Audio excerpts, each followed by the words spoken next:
திருமந்திரம் 5ஆம் தந்திரம் 1553வது மந்திரம். தூரறிவாளர் துணைவர் நினைப்பிலர் பாரறிவாளர் படுப்பயன் தானும்பர் காரறிவாளர் கலந்து பிறப்பார்கள் நீரறிவார் நெடுமாமுகிலாமே. தூரறி பாரறி காரறி நீரறி அப்படின்னு ஒரு அடுக்குமுறையில தூரத்தில் இருக்கக்கூடியவர்கள் எல்லாம் இறைவன் தூரத்திலே இருக்கிறார் நினைப்பிலே இருக்கின்றார்கள் ஒழிய பக்கத்திலே இருந்து துணை புரிகின்றார் என்கின்ற நினைப்பு அவர்களுக்கு வருவதில்லை. இந்த பாரறிவார் அப்படின்னா உலகத்துல இன்ப நாட்டத்திலே மூழ்கி உலகிலே அழிந்து கிடப்பவர்கள். காரறிவார்னா பாசத்துல மாட்டிக்கிட்டு இருக்கிறவங்க திருப்பி திருப்பி பிறவி எடுத்துக்கிட்டே இருப்பாங்க. இறைவன் உணர்வோடு இருப்பவர்கள் நீர் தரும் மேகம் போல பிரதிபலன் கருதாது உலகத்துக்கு பயனளிப்பார் அப்படின்னு 4 விதமான முறைகளில மனிதர்களுடைய நிலைமைய இங்கு உணர்த்த வருகின்றார் திருமல நாயனார். வாருங்கள் ரத்னகுமார் ஐயா, வணக்கம். நன்றி. திருச்சிற்றம்பலம். திருமூலர் திருவடிகள் போற்றி போற்றி. திருமூலரின் திருமந்திரத்தில் 5ஆம் தந்திரத்தில் நிராகாரம் பாடல் 1553 பார்த்து கொண்டிருக்கின்றோம். பாடல்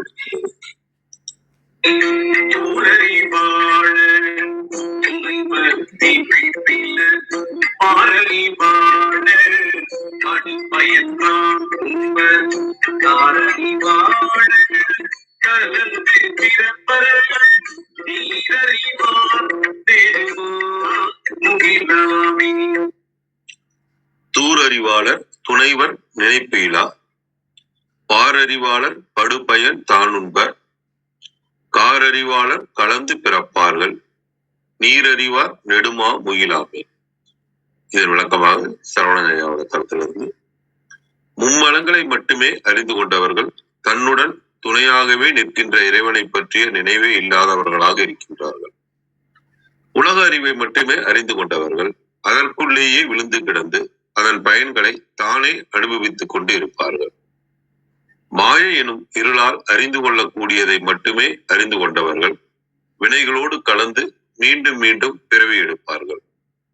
இறைவன் எனும் மேகத்திலிருந்து ஆன்மா எனும் நீராக தாம் வந்திருக்கின்றோம் என்பதை உணர்ந்து கொண்டவர்களுக்கு நீண்ட மாபெரும் மேகத்தை போல அருளை மலையாக பொழிபவனாக இறைவன் இருக்கின்றான் அப்படின்னு இதற்கான விளக்கம் கொடுத்திருக்காங்க. தேவரம்.org இதற்கான விளக்கத்தை பார்ப்போம். தூர்ந்த அறிவினை உடையோர் தோன்றா துணையாயுள்ள இறைவனை நினைக்க மாட்டாது யாதொரு பயனையும் எய்தார். தூள அறிவினை உடையோர் வருவதை அனுபவித்துக் கொண்டிருப்பர். மயக்க அறிவினை உடையோர் உள்ளதை இல்லை என்று சொல்லி மறைத்து அதனால் பின் வறியவராய் பிறப்பர். அறத்தின் தன்மையை அறிந்த அறிவினை உடையோர் பெரிய மேகம் போல பலர்க்கும் கைமாறு கருதாது உதவி அதனால் பின் செல்வராய் பிறப்பர். இதன் குறிப்புரையாகும். தூரறிவு படுபயன் என்பன வினைத்தொகை, பாரறிவு காரறிவு என்பன பண்பு தொகை. தூர்ந்த அறிவாவது அறிவின்மை பேதமை. துணைவனை எனும் 2 உருவு தொகுத்தல் பெற்றது. நினைப்பிலர் என்றது தன் காரியமும் உடன் தோன்ற நின்றது. நாகரது பலி என்பது போலும் ஆறாவதன் தொகை எனினுமோ. காரறிவு மயக்கறிவு என்பதனை களவெனும் காரறிவாண்மை என்பது பற்றியும் உணர்க. நீர் நீர்மை நீர்மையை அறியும் அறிவினை ஆளுதல் உடையார் என்க. ஆக்கம் ஓமை குறித்து நின்றது. ஆவரே எண்ணாது ஆமே என்றது ஆரிட அமைதி. கறந்து என்றதனால் வறியவராய் பிறப்பர் என்பது பெறப்பட்டது. படவே முகில் போல்வார் செல்வராய் பிறத்தல் கூறப்பட்டதாம்.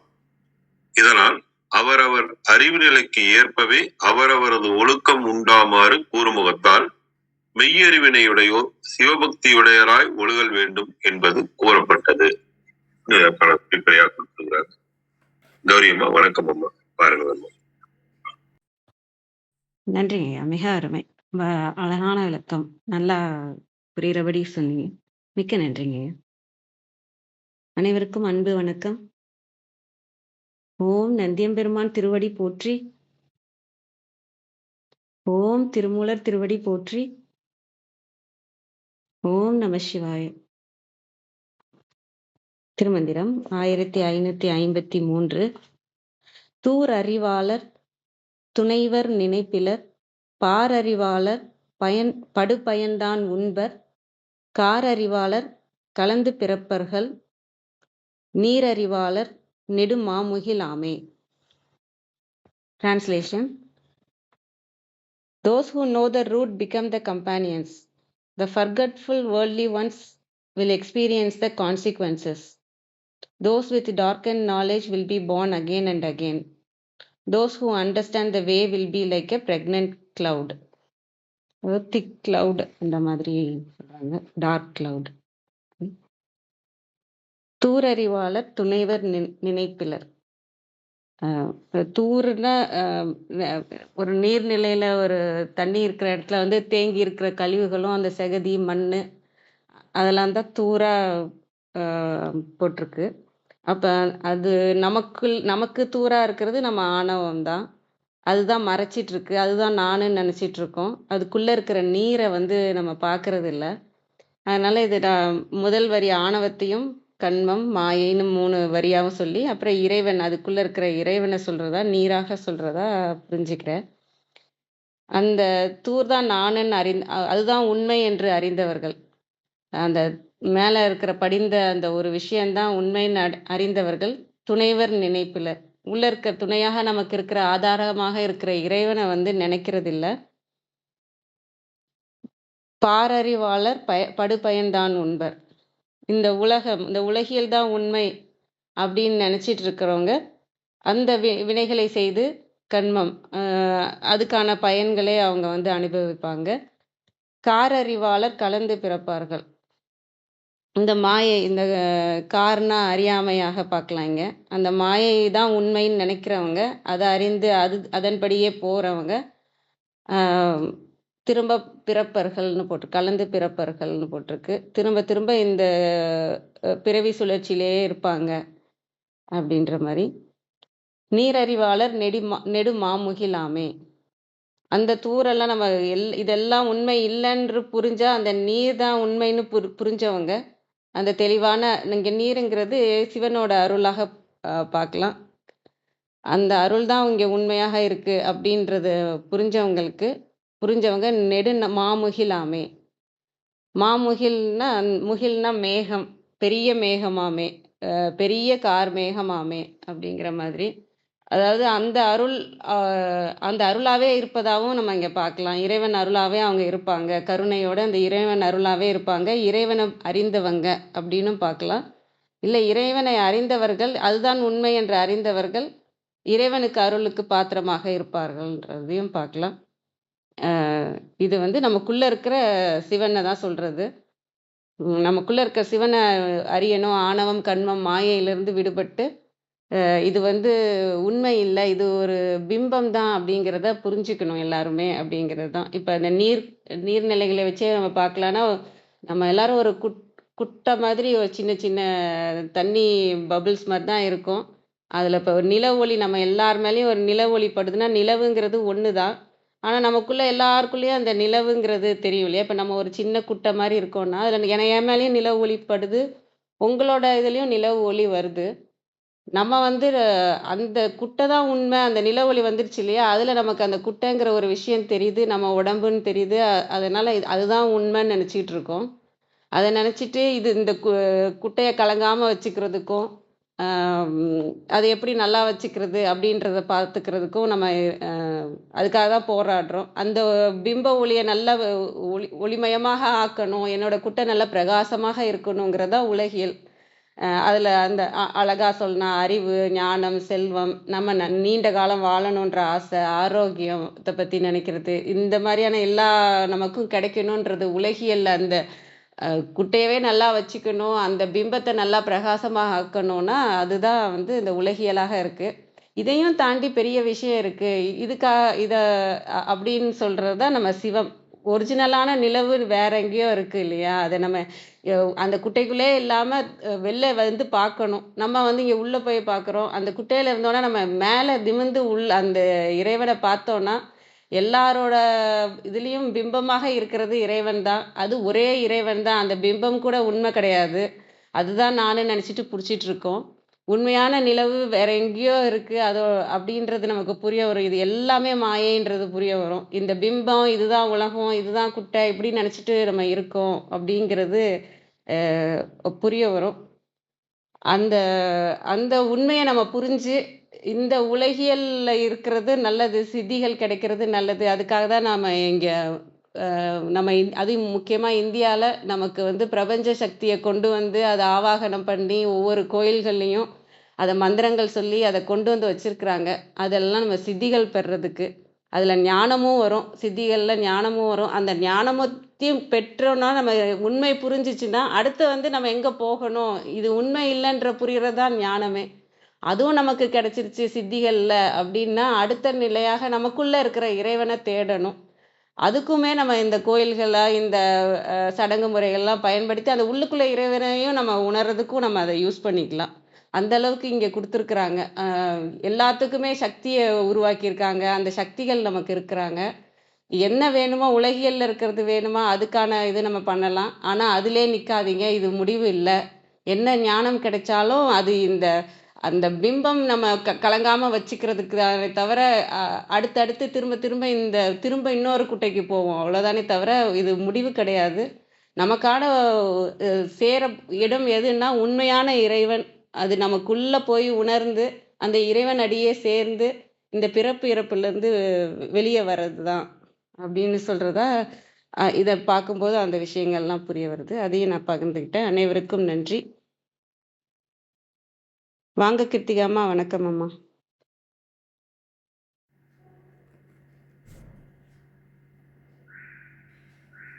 வணக்கம். அனைவருக்கும் இனிய காலை வணக்கம். நம்ம நல்ல விளக்கங்கள் ஆகிஸ்னையா, ரத்னாயா, கௌரிமா எல்லாருமே பார்த்தாச்சு.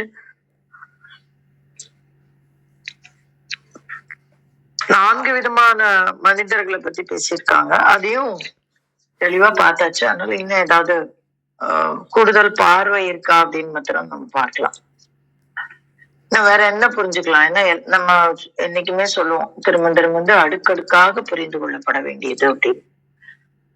அப்போ இந்த இடத்துல 4 விதமான மனிதர்களை பத்தி பேசியிருக்காங்க. தூர் அறிவாளர், பார் அறிவாளர், கார் அறிவாளர், நீர் அறிவார். சோ இந்த மாதிரி 4 பேரை சொல்றாங்க. தூர் அறிவார்கள் அப்படின்னா கௌரிமா ரொம்ப அழகா ஆரம்பிச்சாங்க. அந்த கசடு குற்றம், இந்த தூர் வாடுறது அப்படின்வாங்க.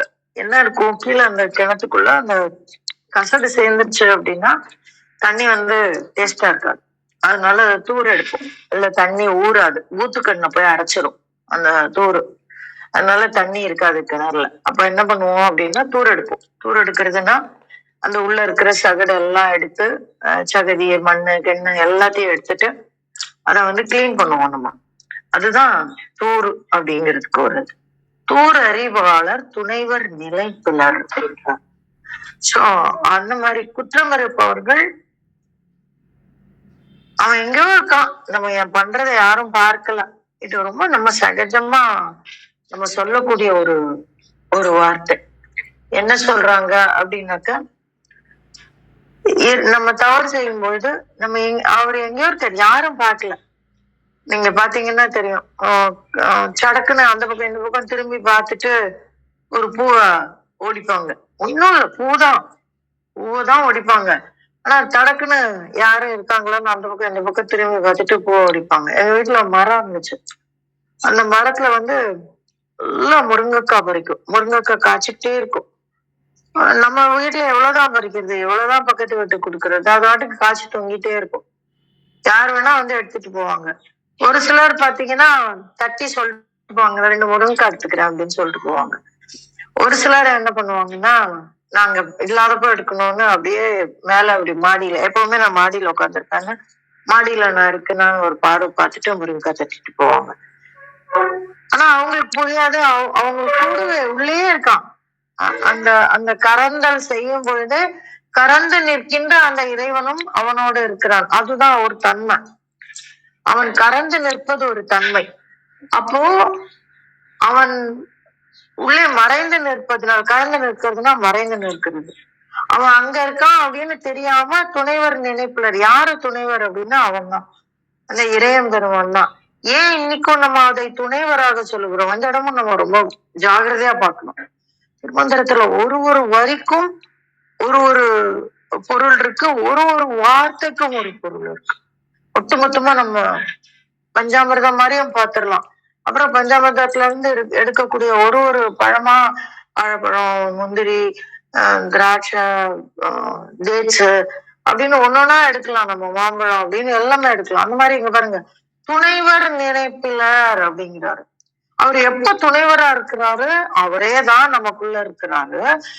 ஆனா இந்த இடத்துல அவர் துணைவர்ன்றாரு. இதுக்கு முன்னாடி எல்லாம் நீ உனக்குள்ளேயே இருக்காரு, நீதான் அவர் அப்படின்னு சொல்லிட்டு இருந்தவரு இப்ப என்ன சொல்றாரு? துணைவர் நினைப்பிலர் அப்படின்னா, துணைவர்னா இரண்டாவது, second subject, not the main subject.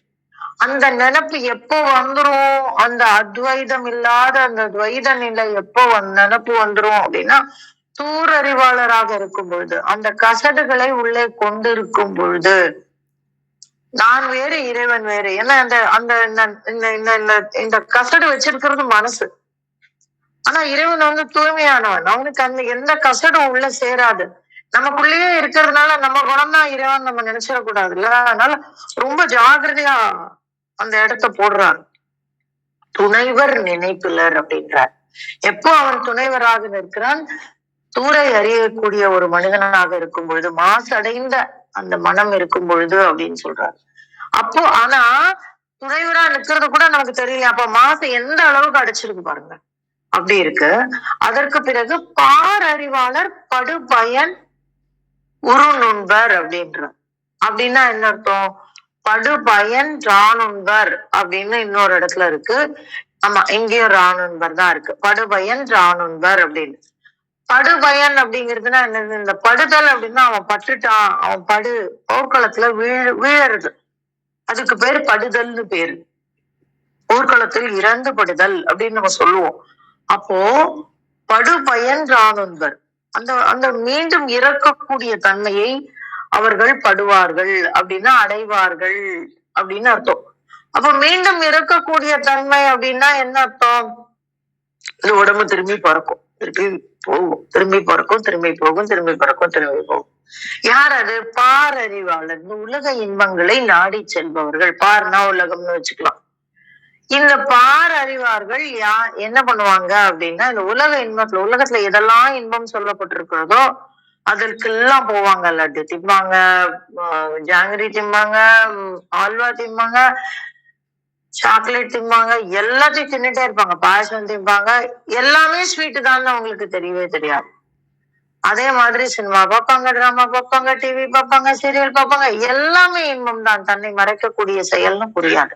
அதுதான் அதே மாதிரி புகழுக்கு பின்னாடி ஓடுவாங்க, பணத்துக்கு பின்னாடி ஓடுவாங்க, மக்களுக்கு பின்னாடி ஓடுவாங்க, குடும்பத்துக்கு பின்னாடி ஓடுவாங்க. இதுதான் பாரறிவாள். இந்த உலகம் எதையெல்லாம் இன்பம் என்று சொல்லி இருக்கிறதோ அதை நோக்கி ஓடக்கூடியவர்கள் படுபயன் உருவினர் அப்படின்னா, அந்த மீண்டும் மீண்டும் பிறந்து இறக்கக்கூடிய தன்மை. அப்போ இவங்க இந்த இடத்துல பாருங்க, நீங்க வந்து துணைவர்னு சொல்லல, அவன் கறந்து நிற்கின்றான், அவ்வளவுதான். அந்த ஒரு பயம் இருக்கும் மனசுக்குள்ள. ஆனாலும் அவனை அந்நியமாகத்தான் நினைக்கின்றோம். அடுத்தாப்புல அறிவாளர் கலந்து பிறப்பார்கள் அப்படின்னு சொல்றாரு. இதுல எது வந்து எதற்காக அந்த அப்படின்னா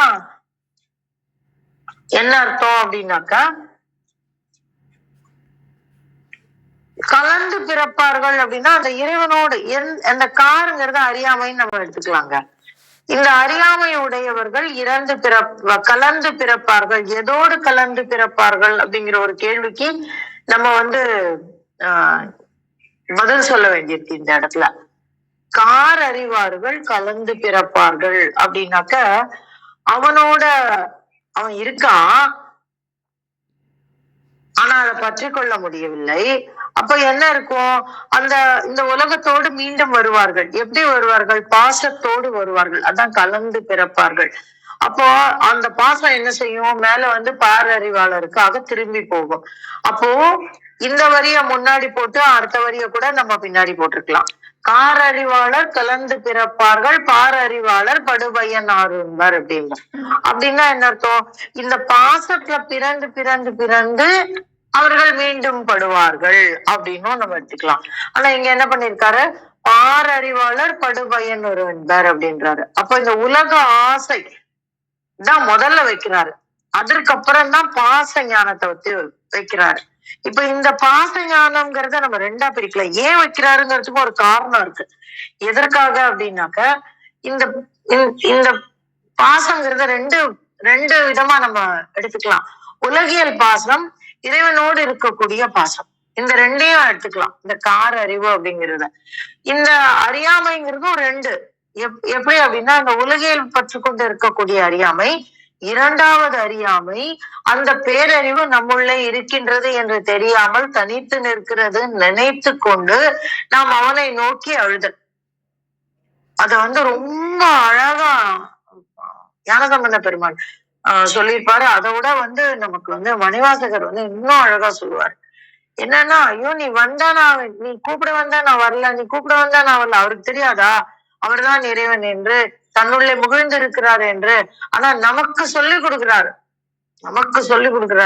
நீ இப்படி அழாத, நீ உனக்குள்ள இருக்கிறாரு, பின்னாடி வரக்கூடிய இதுல எல்லாம் சொல்லுவாரு. ஆனா அந்த இடத்துல சொல்லுவாரு, கற்றாவின் மனம் போல கசிந்துருக கண்டேன்னு சொல்ற அந்த வார்த்தையெல்லாம் என்னால மீண்டு வரவே முடியாது. அப்போ அந்த இடத்துல அந்த பாசத்தை தனியா பார்க்கிறாரு. பின்னாடி காலத்துல நான் தான் நீன்னு அவர் உணர்ந்து சொல்லுவாரு. அப்ப அந்த மாதிரி அதுவும் பாசம் தான். அப்படி இருந்தாலும் திருப்பி பிறகுதான் வேணும். நம்ம கோயிலுக்கு போகணும்னு நினைச்சிட்டு செத்து போயிட்டோம்னா திருப்பி கோயிலுக்கு போறதுக்காக பிறப்போம். இதுதான் விஷயம். அதனாலதான் அந்த இடத்த ரெண்டாவதா வைக்கிறாரு. முதல்ல தன்மை இறைவன் இருப்பதையே உணராது உலக இன்பங்களில் துய்த்திருக்கக்கூடிய தன்மை. அதனாலதான் முதல்ல வச்சுட்டாரு. அதோட மோசமானது தூரறிவு. அதுக்கு அடுத்த மோசம் வந்து பாரறிவு. அதற்கு அடுத்ததுதான் காரறிவு. இந்த காரறிவு என்னன்னா அறியாமை. இந்த ரெண்டு வகையான அறியாமை இருக்கும். இது இருந்தாலும் தப்பு, அப்படின்னாலும் கலந்து பிறப்போம். அப்பனா திருப்பி இறைவனோடு கலந்து இருக்கிறோங்கிற நினைப்பு இருக்கும். ஆனா பிறப்போம். அது பிடிச்சுக்க தெரியாது. நமக்கு உள்ள இருக்கிற விஷயத்த பிடிச்சுக்க தெரியாது. அதற்கு பிறகுதான் என்ன சொல்லுகிறார் என்றால், நீர் அறிவார் நெடுமா முகிலாமே அப்படின்னா, இங்க வந்தா நீருக்கு ஒரு தன்மை இருக்குங்க. எல்லாத்தோடையும் கலக்கும். அந்த எடுக்கக்கூடிய வடிவத்தின் அந்த பாத்திரத்தின் வடிவை எடுக்கும். இதெல்லாம் நம்ம முன்னாடியே பார்த்திருக்கோம். நீரினுடைய தன்மை இல்லைங்களா? அது ரொம்ப பெரிய தன்மை. எல்லாத்தோடையும் கலக்கும். அது இருக்கக்கூடிய பாத்திரத்தின் வடிவை எடுக்கும். நீங்க வந்து பஞ்சபூத கணக்குல பார்த்தாலும் இது இல்லாம மண் இல்லாம மீதம் இருக்கக்கூடிய அத்தனை பஞ்சபூதங்களும் அந்த நீரில் வந்து கலந்திருக்கும். அதுவும் ஒரு பெரிய விஷயம். அதற்கு பிறகு அது அது எல்லா தன்மையாகவும் மாறும். நம்ம மண்ல தண்ணி மாதிரி கிடக்கும், ஆறுல இருந்து ஆவியாகும், திருப்பி மேல போகும். அப்ப அதுக்கு ஒரு ஸ்டேட் வரும், ஆவியான ஒரு ஸ்டேட் வரும். அதற்கு பிறகு அது மேகமாக மாறும். மேகமாக மாறும் பொழுது அது ஒரு ஸ்டேட் வரும். திருப்பி அந்த ஸ்டேட்ல இருந்து திரும்பி கீழே விழும், தண்ணியா விழும். தண்ணியா விழும்போது எல்லாவற்றின் மேலும் விழும். மரத்து மேல விழும், தண்ணி மேல தண்ணி ஆறு மேலேயும் விழும், மனிதர்கள் மேலும் விழும், மண்ணின் மேலும் விழும். அதுக்கு ஒரு பயன் இருக்கு. எல்லா நிலையிலயும் ஒரு பயன் இருக்கு. ஆவியில ஒரு பயன் இருக்கு, ஆற்றல்ல ஒரு பயன் இருக்கு, மேகத்துல ஒரு பயன் இருக்கு. அது மாறும் பொழுது, அந்த டிரான்ஸ்பர்மேஷன் நடக்கும் பொழுது, இதுதான் இறைவனுடைய தன்மை, அந்த நீரோட தன்மை. அதுதான் அந்த இறைவனுடைய தன்மை. அதனால்தான் நெடுமா முகிலாமே அப்படின்னு சொல்றாரு. அப்போ மாற்றம் இருக்கும். இந்த உடம்பு மாறக்கூடியது. இந்த நீர்நிலையாக இருக்கக்கூடிய இந்த நீர் மாறக்கூடிய தன்மையுடையது. ஆவியாக செல்லக்கூடிய அந்த நீர் மாறக்கூடிய தன்மையுடையது. வேகமாக இருக்கக்கூடிய அந்த நீர் மாறக்கூடிய தன்மையுது. இதெல்லாம் நமக்கு புரிஞ்சிருச்சு அப்படின்னா, இதெல்லாம் யாரு அப்படின்னா அந்த இறையம்பெருமானின் தன்மை அப்படின்னு அர்த்தம். அதுதான் நம்ம அப்படின்னு நம்ம புரிஞ்சுக்கிட்டோம்னா, நெடுமா முகிலாமை, முகிலுடைய பெரிய தன்மையே என்னன்னா எல்லாருக்கும் பயனுறுமாக இருப்பது. இந்த எல்லாரும் இயங்குறத முதல்ல எங்க இருந்து ஆரம்பிக்கணும்? தனக்கு பின் தானம்னு சொன்னாங்க இல்லையா?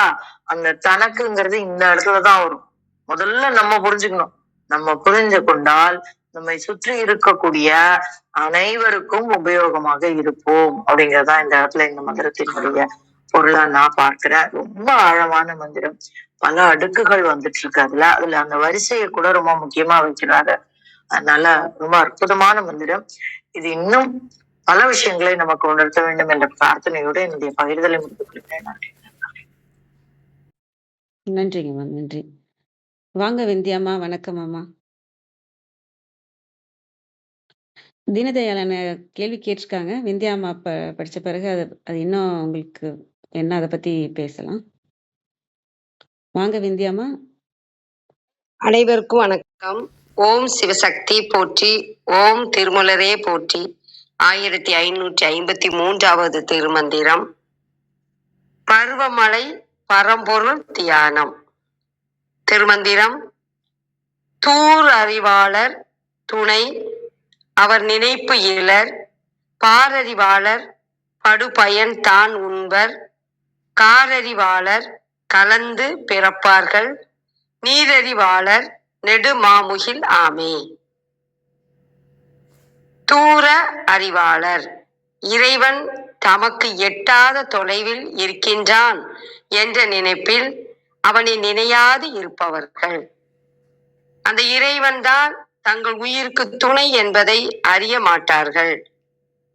பாரறிவாளர் உலக இன்பங்களையே பெரிதாக எண்ணி ஆசை வலைப்பட்டு அலைபவர்கள். அதனால் உண்டாகும் பயனான துன்பத்தை அனுபவித்தபடி இருப்பர். இந்த இரு வகையினரான காரறிவாளர் அறிவில்லாதவர்கள் மீண்டும் மீண்டும் பிறந்து இறப்பார்கள். நீர் அறிவார் நீர்மை இயல்பு. இறை அருளை உணர்ந்து அறநெறி வழி செல்கின்ற அன்பர்கள் உலகுக்கு அடைமழை பொழியும் கனத்த மேகம் போன்றவர்களாம்.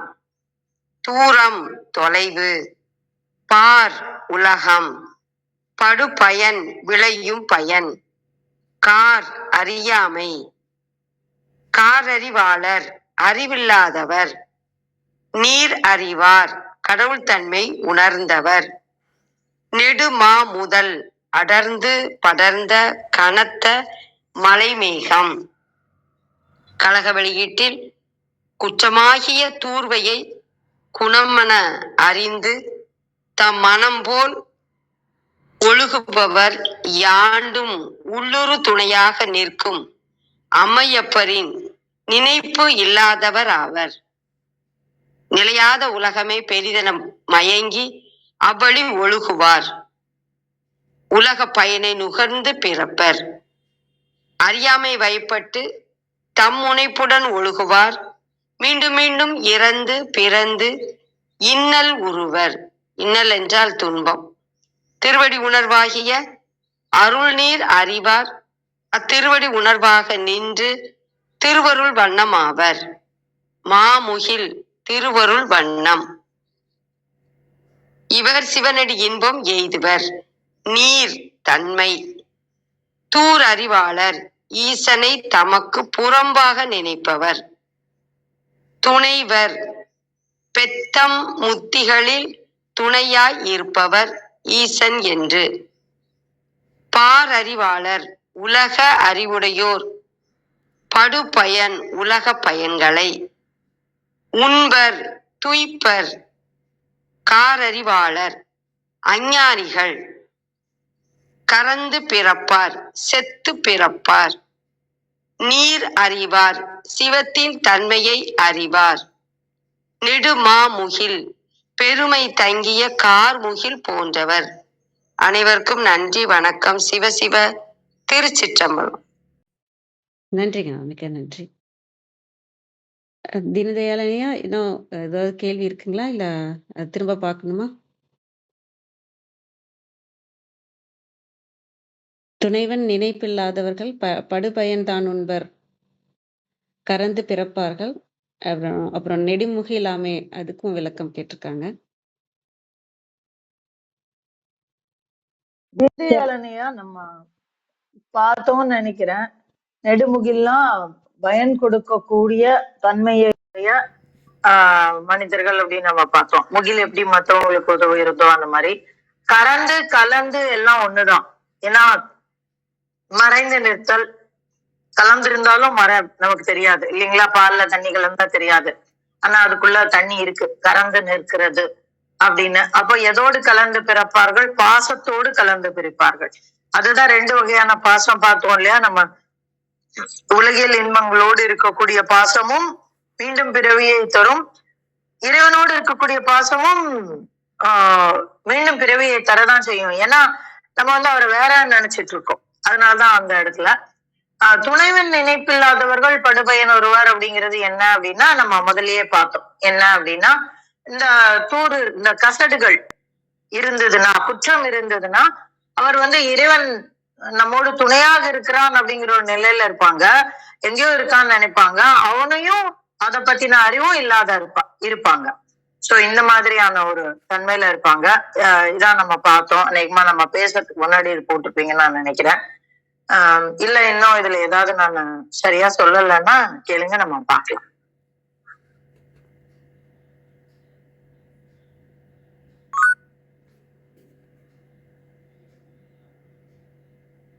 திருப்பூர் பாலையா வந்திருக்காங்க. வாங்க ஐயா. வணக்கம் ஐயா. மொத்தமா 4 வகை தானா, இல்ல அப்புறம் ஏதாவது அப்படி இருக்குங்களா? என்லெஸ் பீப்புள், எத்தனை கோடி மனிதர்கள் இருக்கும், அத்தனை கோடி அறியாமை இருக்கும். அறியாமைனா அறியாமையில பல வகை இருக்கு. 11 வகையான அறிவு சொல்றாங்க. இதுல எந்த அறிவுல இருந்தாலும் அது அறியாமையினுடைய அந்த அறியாமையிலயும் நம்ம விதவிதமா பிரிக்கலாம். ஒரு அடையாளத்துக்காக ஒரு பொதுமைப்படுத்துறாங்க. ஆண் அப்படின்னு ஒரு பொதுமைப்படுத்துறோம். இந்த ஆண்ல எத்தனை விதமான ஆண்கள் இருக்காங்க, பெண் அப்படிங்கிறது. அதே மாதிரி மனிதர்கள் அப்படிங்கன்னா அதுலயும் எத்தனை விதமா இருக்காங்க. பெண்கள்ல குள்ளமானவங்க, நெட்டையானவங்க, குண்டானவங்க, இந்த மாதிரி அந்த மாதிரி நிறைய விதம் இருக்கு. பாலுயா 4ங்கிறது ஒரு பொதுமையான குரூப் பண்றாரு, அவ்வளவுதான். குற்றம் அப்படின்னு எடுத்தா எத்தனை விதமான குற்றம் செய்யறவங்க இருப்பாங்க இல்லைங்களா? ஆசைங்கிறதுன்னு எடுத்தா எத்தனை விதமான ஆசையுடையவர்கள் இருப்பாங்க. அததான் சொன்னேன் நானு. லட்டு திங்கணும்னு ஆசை இருக்கும் ஒருத்தருக்கு, சினிமா பார்க்கணும்னு ஆசை ஒருத்தருக்கு இருக்கும், இன்னும் வேற வேற விதமான ஆசைகள்லாம் இருக்கும். அதனால நிறைய பேரு, நிறைய விதம். நன்றி நன்றி நன்றிங்க. நன்றி நன்றி நன்றிங்க அம்மா. நிறைவு செஞ்சுக்கலாங்களா? வாங்க வாங்க அரங்கு ஐயா. வணக்கம் ஐயா.